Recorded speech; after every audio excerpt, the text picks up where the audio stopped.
స్వామి నేను ఒంటరి వాడను, నా కుంటానికి ఇల్లు లేదు, తింటానికి తిండ లేదు, కులానికి మాత్రం విశ్వ బ్రాహ్మణ కులస్తులము, నా పేరు వీర బ్రహ్మేంద్ర స్వామి అంటారన్నట. అప్పుడు ఆ శివ కోటేశ్వర సంతోషపడినట్ట. కులం పిల్లవాడులకి అంటే ఆడికే నాకు 10,000 మా వీర బ్రహ్మం గారు.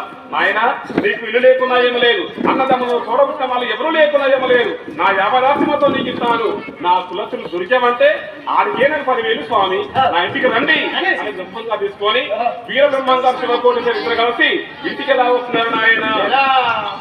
లాలి లాలమ్మ లాలి లాలమ్మ లాలి లాలమ్మ లాలి జలబోతున్నాడు వీర బ్రహ్మగురుడు.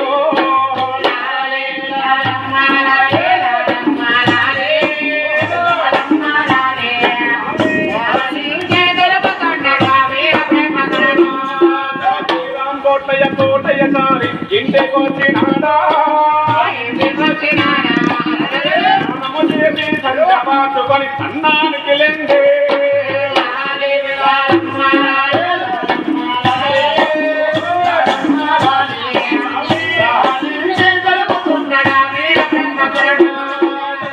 కంబయు శివకోటయ్యకు ముందుగా మోటించే ఏమిటిలేక బ్రహ్మమ్మ గారు మొదలని అన్నాడా.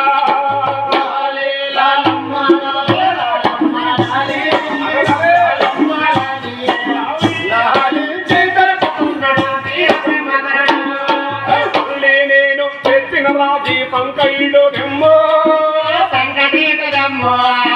రాగి పంకటి మూట విపద సుగంధ మరమెలలో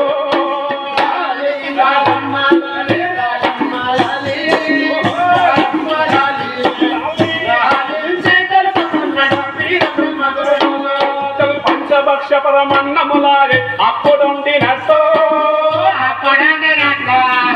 పరమ పావనమైన ప్రసాదం పుచ్చుకున్నారయ్యో.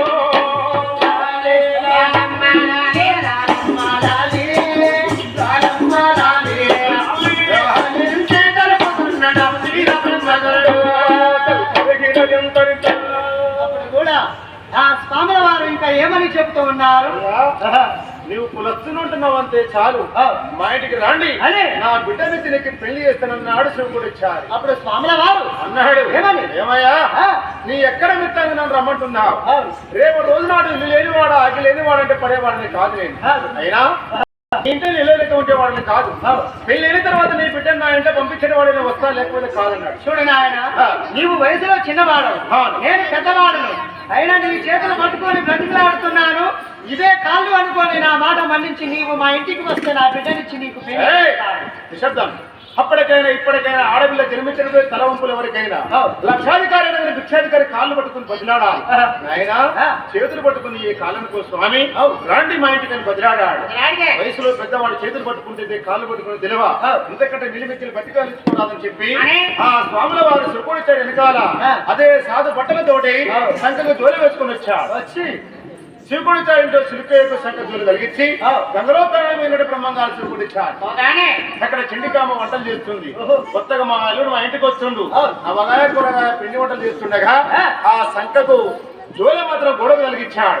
ఈ జోలలో నా బిడ్డ ఏ విసి కోసవచ్చు, బంగారం ఉండొచ్చునా, వెండి ఉండొచ్చునా, వడ్డీయాలు ఉండొచ్చునా అని జోల కింద పెట్టి ఒక ముడి చూసిందట. ఏముంది ఏమున్నది ఏముంది అలా ఏమున్నది ముడిప్పు చూడగానే అలా ఏమి కొడతలేదు. రెండో ముడిప్పాది, మూడో ముడిప్పాది, అలా ఏముంది రాగి సంగటి సద్ది ఉన్నది. ఓహో జపమాల ఉన్నది, మాల చేసుకుంటానికి విభూతి ఉండలున్నాయి. కానీ బిడ్డని దగ్గర వేసిందట. బిడ్డ గోవింద నిన్ను చేసుకున్న పోయే భర్త ఈ మురిగిపోయి బాసిపోయి పురుగులు పడి అన్నది తింటుండు, ఆయన చేసుకున్నందుకు తినడం తప్పదు. చూడు తల్లి, ఇప్పటికైనా మించిపోయింది లేదు వస్తాను. చూడు తల్లి, నీ కంటికి అది పాసిపోయి పురుగులు పడ్డ అన్నం లెక్క కనిపిస్తూ ఉన్నది, కానీ నా కంటికి పరమ పావనమైన ప్రసాదం లెక్క కనిపిస్తూ ఉన్నది. నీ కర్మ బిడ్డల కర్ణ మా వంతు కానీ మీరు రాతలు కన్నా మా వంత నీ కర్మ ఎట్టుంటే కట్ట అని చెప్పి మూట కట్టి యథా ప్రకారం సిలుకుకి కలిగించా స్వాముల వారు యోగ దృష్టిలో చూడగా ఇంటికాడ అత్తగారు చేసే తతంగం మొత్తం కళ్ళల్లో కనబడుతుంది. సరే కానే చూద్దాం అనుకున్నాడు. ఆ బ్రహ్మంగారు శివుడి చారి ఇద్దరు కలిసి ఇంటికి వచ్చారు. ఇంటికి వచ్చినాక కొత్తగా అల్లుడు వచ్చని చెప్పి శివుడి చారి 5 కులస్తులు పిలిపించుకున్నాడు. మనం ఆ తొస్తి శిల్పి విషయాన్ని పంచదార కులస్తులు పిలిపించుకొని అందరూ లైనప్పుడు కూర్చొని విత్తారంటలు వేసి చండికాంబ ఒడ్డల కార్యక్రమం చేస్తుంది. చండికాంబ ఇస్తారంట వేసి శివుడి చారికి అన్నం పెట్టిందట. అప్పుడు తదుపరి స్వాముల వారికి కూడా అన్నం పెట్టబోతున్నా. స్వామి అన్నాడు, ఓ అమ్మా నేనే ఆగు అమ్మా ఆగు తల్లి. ఏందమ్మా ఆ చేతులు పట్టుకున్నావు? చేతులది బాబా నిన్నే చేతులది అంటే గిడ్డు కట్టుకొస్తుంది. చేతులు ఏమను చేతులు ఏంది అట్ట కట్టుకున్నాను? ఏంది ఆ చేతులది అలాగే పట్టుకుంటది ఇంకది అట్లది. నేను ఎందుకన్నా నువ్వే చేతులు లేదని అక్కడ స్వాముల వారు అంటున్నా చండికామ్మను. నువ్వు ఎవరు అంటలేవా బాబా? నేను కాదట అయితే నువ్వు చేతులు తీయకు శ్రద్ధలు తీయకు. ఇక్కడ కాదురా పిచ్చోడా, ఇక్కడ కాదా? అక్కడ బ్రహ్మంగారు అమ్మా నీ చేతులు ఉన్నప్పుడు అన్నం నాకు అవసరం లేదు, నా అన్నం వేపు అన్నాడు స్వామి. అని అనేసరికి చండికామ్మకు చెంపలు దొరుకుతున్నాయి. నీ అన్నం ఎక్కడుంది స్వామి అడిగిందట. అదనమ్మా సంగ దూరంలో పడుకురాపో. ఇంతమంది చూసిన పురుగులు పెడగల వాసన అన్నం తెచ్చి కలపట్టమంటుండు. ఇచ్చేస్తుంటదా? చండికామ్మ బిడపడి చూస్తుందట. భర్త అన్నాడు, ఏమమ్మా ఆయన మాట ప్రకారం తెచ్చిపెట్టరాదు అని అనగా భర్త మాట వెనుదీయకుండా ఆ చండికామ్మ మూట తెచ్చి అక్కడ పెట్టి ఆ బయట బొమ్మ చేసి ముక్కు కట్టం పెట్టుకుని ఒక ముడి మల్లెపూల వాసన వస్తుంది. రెండో ముడి ఇప్పాలి, సుగంధ వాసన వస్తుంది. మూడో ముడి ఇప్పేసరికి పంచపక్ష ప్రవన్నమయ్యి అప్పుడు ఉన్నట్టు సెగలు పగులుతుంది. వడ్డన చేయి తల్లి అన్నాడు. ఆడ కూర్చున్న 5కి పెట్టారు. శివుడి చారికి బ్రహ్మంగారు కూడా వడ్డన చేశారు. ఇంకొక 10 మంది వచ్చే వారికి పెట్టారు. వచ్చే పోయే వారికి ఎంత మందికి పిలిచి పెట్టినా గానీ అన్నం మాత్రం ఉడతలేదురా. ఏంది ఎందుకు ఉడస్తలేదు? ఎందుకు? అన్నం బోరు పడ్డది కాబట్టి తీస్తా ఉంటే ఊరుతా ఉంది. నీళ్ళ మీద నీళ్ళ బోరు పడుతుంది, అన్నం బోరు పడుతుంది. ఎంత మందికి పెట్టినా అంతే అన్నం ఎందుకుంటున్నది? ఆయన ఎవరు? భగవంత స్వరూపుడు. వైకుంఠంలో విష్ణుమూర్తి వీరబ్రహ్మం గారికి అవతారం మార్చాడు. ఆ సర్ది కట్టింది ఎవరు? అనగాని పిల్లలు గోల కాశాడే అన్నాడు. అచ్చమామ కట్టిందని కాపుదన బిడ్డ. ఆమె భక్తురాలు, ఈయన భగవంత స్వరూపుడు కాబట్టి ఎంత అన్నం ఇస్తే అంత అన్నం తయారైతుంది. వారందరూ భోజనం చేసి పూర్ణేశ్వరే సజ్జలు కూర్చున్నట్టు వారందరూ భోజనం చేసిన తర్వాత అప్పుడు చండికాంబ శివుడు వచ్చారు అనుకున్నాడు. నా బిడ్డ గడుసుది కానీ పిసది అనుకున్నా కానీ పిసది కాదు గడుసుది. మంచి వాడినే కోరుకుంది. ఇక లాభం లేదు, లేటు చేయొద్దు, ఇక కళ్యాణం పెళ్లి చేయాలని ముహూర్తముల వేళ కూర్చుని అప్పుడు ఆ వీరబ్రహ్మేంద్ర వారి కళ్యాణ మహోత్సవము ఎలా నిశ్చయిస్తున్నారు నాయన? కళ్యాణము చూతమారండి మన బాల యోగిలకు బ్రహ్మము గారి కళ్యాణము చూతమారండి.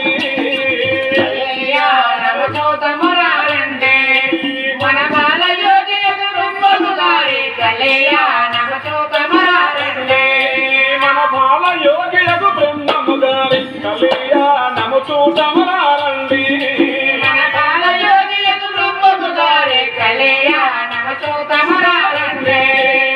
కుంకుమ శోభిత గోవిందాంబగో, కుంకుమ శోభిత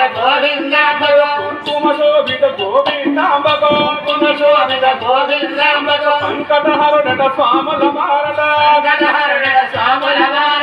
నూరతన భరణములతో